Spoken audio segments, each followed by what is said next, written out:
On the 28th of July, video circulated online of Tommy Robinson, Stephen Yaxley Lennon, pacing at St Pancras station while a man lay face down on the floor.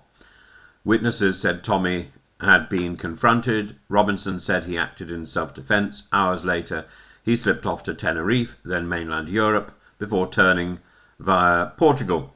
On arrival at Luton Airport, he was arrested on suspicion of grievous bodily harm. The British Transport Police gathered CCTV and witness testimony. The alleged victim was taken to hospital but discharged soon after. He was apparently 64. And crucially, that man didn't give a statement. Without a cooperating complainant, the Crown Prosecution Service was left with gaps. Yesterday, the Crown Prosecution Service confirmed there was not a realistic prospect for conviction. Robinson, delighted, has said online, "No case to answer. I was the victim." He even posted the sort of defiant slogan his critics would call a provocation, F around and find out. This was not so much a legal exoneration as a collapse of an evidential chain. In English law, prosecutors must believe both that a crime has been committed and that a jury could reasonably convict. Without a victim's testimony, that second test usually fails. Robinson knows this and will frame the result as vindication. His opponents will argue that the outcome shows how difficult it is to prosecute assaults when witnesses or victims withdraw for whatever reason.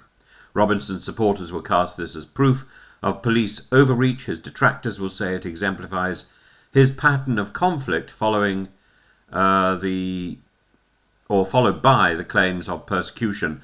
As for the justice system, it illustrates a familiar frustration. High-profile cases collapse, not because nothing happened, but because the CPS will not risk an unwinnable trial. In short, the St Pancras saga ends with no charges, but it hardly ends cleanly. Robinson walks away free and with fresh publicity before his next event, which is a big parade, a big protest outside Downing Street itself.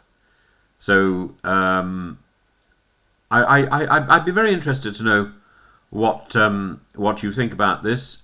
The